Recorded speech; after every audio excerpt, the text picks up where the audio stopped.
Welcome to New Hampshire's Business. I'm Fred Coker. And here's a quote from my economist guest. Without consumers cutting spending dramatically and businesses laying off en masse, it's hard to see a recession on the horizon.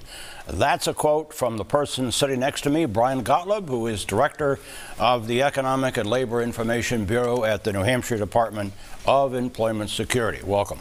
Great to be in studio, Fred. Nice to be in studio, right, exactly. You've been remote with me several times in the last couple of years. Here we go into a new year. And by the way, Happy New Year. And Happy New Year to all of you.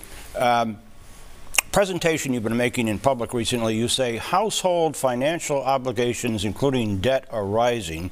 You're seeing that in New Hampshire? We are seeing that in New Hampshire, but I think the important point, Fred, is that it is still relatively low compared to prior times when we've been particularly concerned about the economy as we head into potential recessions. It's lower than it has been in prior recessions. You brought a few graphs with you. Current views of inflation, recession, labor force participation, job growth, and one concerning this particular age group that concerns me, and economic growth. Let's go to the first one. The first one is inflation. It shows two lines. The red one is retail sales, excluding autos. The blue line is total retail sales. Both are down, Brian.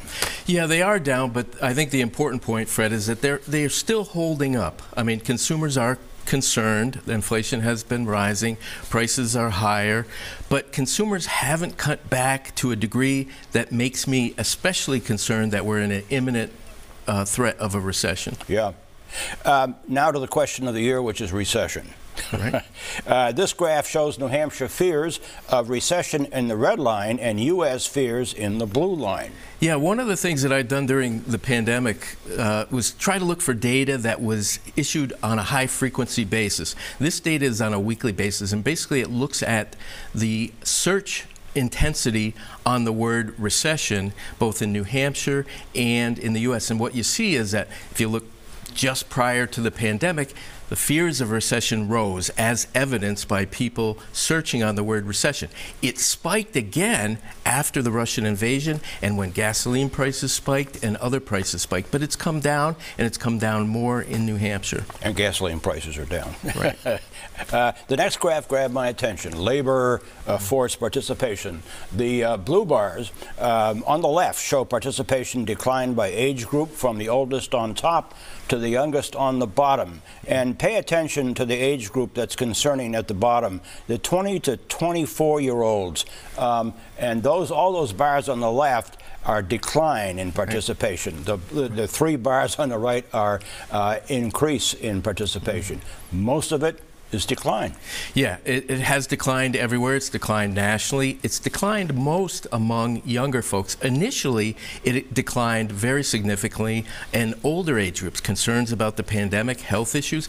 But lately, the groups that have been most stubborn in returning to the labor force have been younger folks. And I think some of that is a bit overstated because I think younger people in particular, have taken gig work. Yep. And traditionally, maybe they don't think of themselves as employed or in the labor force, but they're earning money somehow. But nevertheless, it's down. New Hampshire's labor force is down from pre-pandemic levels. That's our biggest concern and our biggest threat to further growth. Finally, job growth. And your prediction in 2023 is on the far right of this next graph. The red bar is New Hampshire and the blue bar is the U.S. and that compares, that's on the right, now that's New Hampshire, that's this year. Now on the left, over on the left, the major loss of job growth on the far left in 2020. Yeah. So you can compare the two, New Hampshire in the red, U.S. in the blue. What a change. Well, 2023 is not going to be a great year. Yep. We know the economy is slowing. I don't expect now there'll be a recession, although that's not the consensus view. Job growth will slow. I think it'll slow a little bit more in New Hampshire than the U.S. because we are more labor constrained. And finally, Brian, initial jobless claims this past week reported up nationally 260,000. New Hampshire claims are still down 30 to 40% from pre-pandemic levels. I'm not particularly concerned. Numbers around the holidays can fluctuate pretty wildly. Okay. We're still in a comfortable area. Brian Gottlieb, Director of the Economic and Labor Information Bureau at the New Hampshire Department of Employment Security. Thank you. Thank you, Fred. And if you want to see some of this again, especially those charts, you go to WMUR.com, where it will be posted all this week.